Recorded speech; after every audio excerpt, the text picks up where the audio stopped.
السلام عليكم ورحمة الله وأهلا بيكم معايا وحلقة جديدة من حلقات مطبخ لميلومة.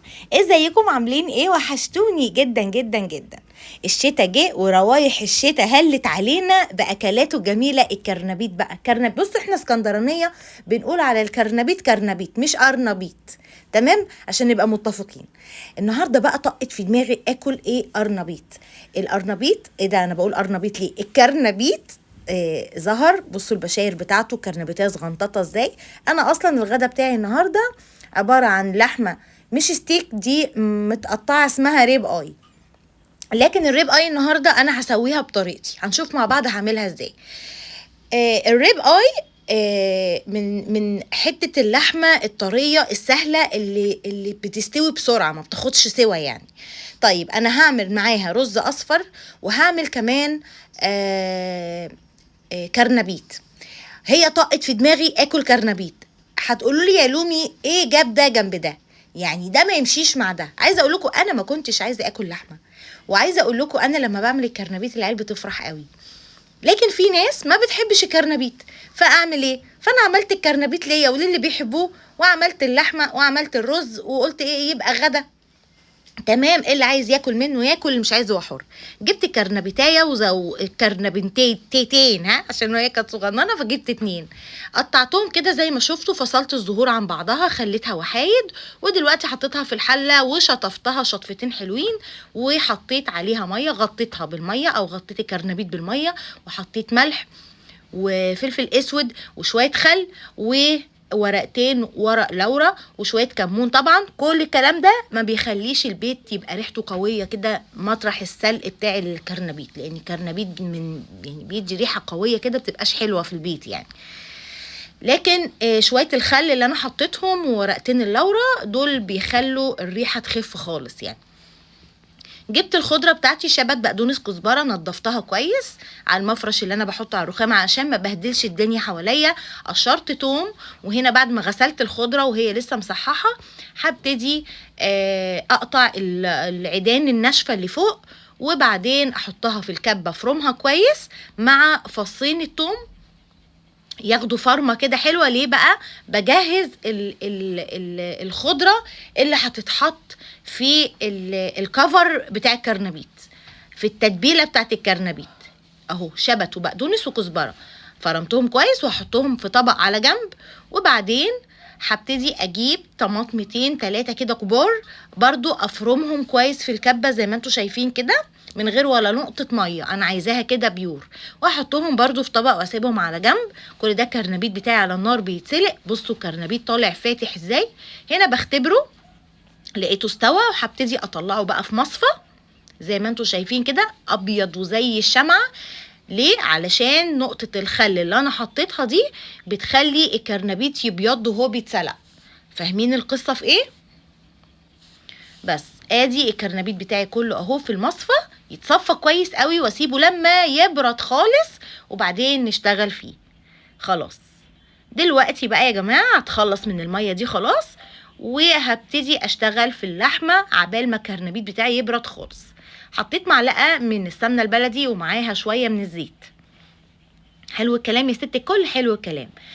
هجيب كمان فصين مستكه واحطهم في الماده الدهنيه دي، واسيب المستكه تسيح وريحتها تطلع. تمام كده يا ست الناس؟ تمام يا ست الناس. هبتدي اقطع فصوص توم، حوالي 5 فصوص توم هقطعهم حلقات، وبعدين هنزل بيهم في السمنه والزيت، يا دوب ياخدوا لون وريحه التوم تبقى موجوده في السمنه، وطعم التوم يبقى موجود في السمنه. وبعدين هعمل ايه؟ وبعدين هشيل التوم ده بالمقصوصه وهحطه في الحله اللي انا هسوي فيها اللحمه. خلاص. طيب هتعملي ايه بقى بالطاسه دي تاني؟ هتشوفوا دلوقتي انا هعمل ايه. دي الحله اللي انا هسوي فيها اللحمه. هبتدي اصفي التوم كده بالمقصوصه واطلعه واحطه في الحله دي.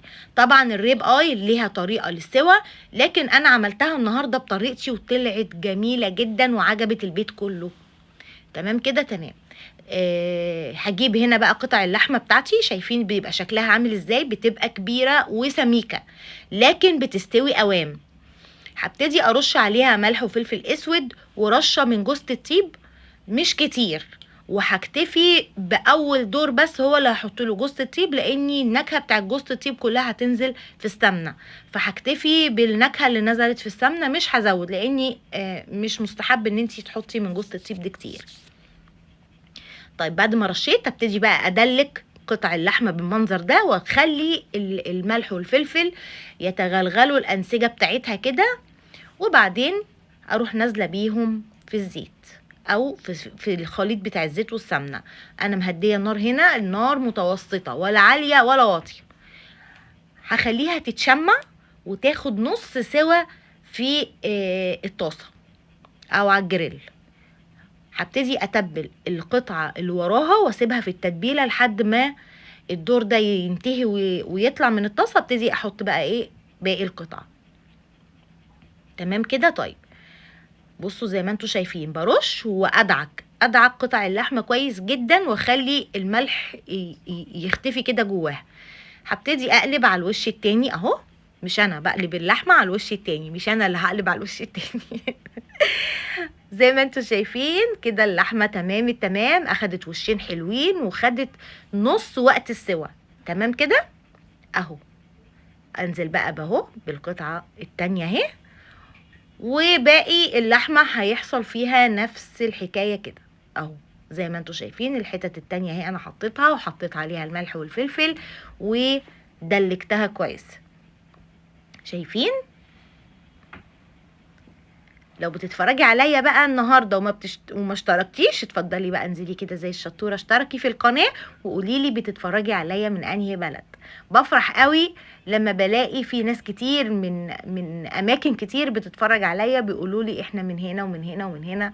بجد ربنا يخليكم ليا، عيلتي الجميله اللي لما بغيب بيستحملوني وبيقعدوا يسالوا عليا، وفي منهم بيخصموني عشان بتاخر. بحاول والله على قد ما اقدر الفتره الاخيره دي ابقى شطوره وما اتاخرش. زي ما شفتوا كده حطيت بقى الحله على النار، وحطيت اقل من كوبايه ميه، اقل يعني ممكن نص كوبايه ميه بس. تمام. وهديت النار وهسيب اللحمه بتاعتي تستوي. كل ما تشرب الميه بتاعتها هزود لها بقين ميه علشان تعمل صوص تقيل. تمام كده. هنشوف دلوقتي مع بعض. هبتدي بقى اشتغل في الرز والكرنبيت، اخر حاجه بحب اقليه عشان يتاكل سخن.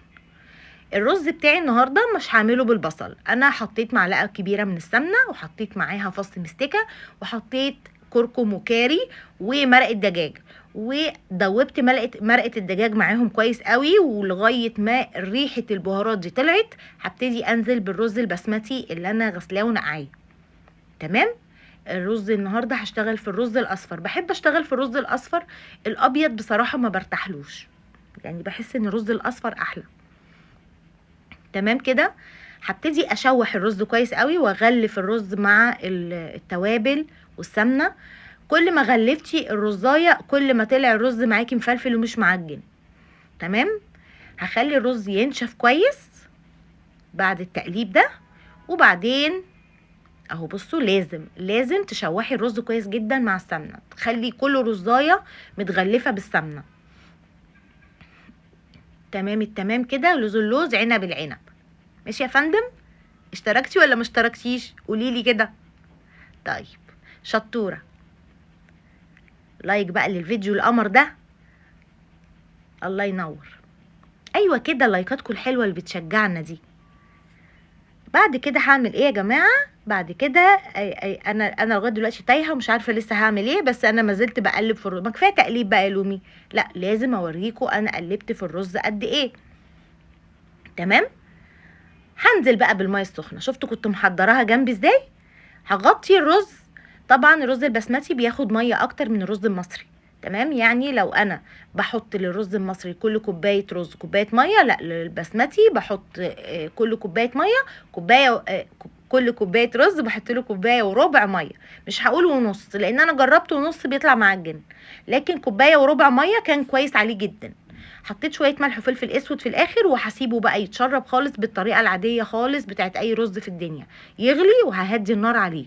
هنا بقى حطيت حوالي كوبايه كبيره من الدقيق، هحط عليها ملح وفلفل اسود وكمان رشه من البيكنج باودر، يعني حوالي ربع معلقه من البيكنج باودر. هقلب كويس قوي المواد الجافه دي مع بعض، وبعدين هنزل ب5 بيضات. انا بحب البيض كتير في الخلطه بتاعت الكرنبيط. خلاص، هبتدي بقى اقلب البيض مع الدقيق واغلف كل ده، وانزل بقى عليهم باللبن او الحليب. خلاص، اقلب بقى كويس. انا عايزه القوام بتاعه مش خفيف ومش تقيل، انا عايزاه قوام كده متماسك، بحيث ان انا لما انزل بالكرنبيط فيه يعمل كفر حلو، ما يبقاش ميه كده. فاهمين انا اقصد ايه؟ عايزه الكفر يبقى ايه، ماسك على الكرنبيتايه كده او على حته الكرنبيط. هقلب كويس قوي كده زي ما انتوا شايفين، وبعدين هنزل بالطماطم اللي احنا فرمناها مع بعض من شويه، واقلب برده كويس. وفي الاخر هنزل بالخضره. طبعا انا لقيت الخضره كتير، اخدت نصها وسبت الباقي. طيب تمام كده. كل ده انا بحاول ان انا امزج كل الخليط مع بعضه. حطيت كمان معلقه كبيره نشا في طبق كده. هنا نسيت احط كمون، حطيت شويه من الكمون كمان، وهقلبهم بقى مع الخلطه. حطيت كمان معلقه كبيره من النشا، ودوبتها في حوالي نص كوبايه ميه، وقلبت كويس قوي، وهنزل بيها على الخليط ده. جربوا يا جماعه الخلطه دي، وقولوا لي ايه رايكم فيها، لان الكرنبيط انا عايزه اقول لكم ما قعدش. هنا بعد الرز بتاعي ما اتشرب خالص، حطيت كبشتين من الزبيب، وغطيت عليه برضو ايه، الزبيب بقى يطرى كده ويبقى مستوي في البخار بتاع الرز. هنا بوريكم شكل اللحمه وهي خلاص داخله في السوا. خلاص كده. طيب هنبتدي بقى نقلي الكرنبيط بتاعنا. اخر حاجه بقى، هغلف الكرنبيط بالخلطه اللي احنا عملناها مع بعض دي، وبعدين في زيت سخن هبتدي انزل بالكرنبيط بتاعي. طبعا الزيت ما يبقاش بيقدح علشان الكرنبيتايه تاخد راحتها، ما تتحرقش من بره وتبقى لسه ايه، مش مستويه قوي من جوه. فهو ده اللي انا بعمله. هو انا ما بحبش اسوي كرنبيط قوي اخليه بايش كده، لا، بحب اخليه ماسك نفسه شويه ويكمل السوا بتاعه في التحمير. فاهمين قصدي ايه؟ هنا بحط الزهرات اهي بتاعه الكرنبيط في الزيت. شايفين الزيت اهو، على نار متوسطه، ولا عاليه ولا واطيه. لو وطيتي النار قوي هيشرب زيت وهيبقى طري كده وملوش معنى، انما تخلي النار متوسطه. خلاص كده. طيب اقلب بقى من كل ناحيه علشان كله ياخد لون واحد من جميع الجهات. عايزه اقول لكم ان الكرنبيط من الاكلات التحفه الشتويه اللي انا بعشقها، بحبها جدا، وعمرو بيحبه جدا جدا جدا، وتمني بتعشقه. تقى مش قد كده، هي وباباها برضو يعني بياكلوه، بس مش اللي قد كده، يعني مش اللي هو. بحبه قوي بقى لما يبات. يعني عايزه اقول لكم ان انا ببقى فرحانه بقى تاني يوم لما بلاقي كرنبيط بات. لكن انا عايزه اقول لكم حاجه كمان، ان تمني ما خلتليش كرنبيط يبات. قامت بالليل تذاكر وعاشت حياتها تاني بقى بالليل. ايه ده، بتاكلوا كرنبيط بالليل؟ تخيلوا، كلته بالليل. صحه وعافيه والف هنا، نعمل تاني مش مشكله. مالي السوق. شايفين؟ بقلب من جميع الجهات، وبشوف هنا الحته دي احمرت، لا دي ما احمرتش، واقلبها على الجنب التاني لحد ما يطلع معايا بالشكل اللي انتوا شايفينه ده. يلا نغرف الغدا بتاعنا النهارده. عملت سلطه خضراء. تمام، هبتدي اغرف السلطه بتاعتي، وبعدين هبتدي اجيب بقى الطبق اللي هحط فيه الكرنبيط. بصوا شكل الكرنبيط طالع يفتح النفس، سخن بقى وريحته كانت تحفه. والطريقه كمان بتاعت الخلطه دي، التتبيله دي تحفه قوي، يا ريت تجربوها. هنا خلصت الطبق اهو، رصيته 100 100. يلا بينا نغرف اللحمه. طبعا ليه انا سويت الريب اي في الحله، هي المفروض بتستوي على الجريل بس، لكن انا ولادي ما بيحبوش الحاجه ميديم في السوا. يعني ميديم اللي هو ايه، مش بيحبوا الحاجه نص سوا، والريب اي ما بتتاكلش غير نص سوا. وفي ناس بتغمسها بالعسل بقى وحركات وكده، لكن يعني الحاج بصراحه مش بيفضلها، يعني مش بيلاقيها احسن حاجه، فعشان كده كملت سواها يبقى ويل دان، مستويه قوي بقى في الحله. وادي الرز بتاعنا اهو. ده كان غدانا النهارده.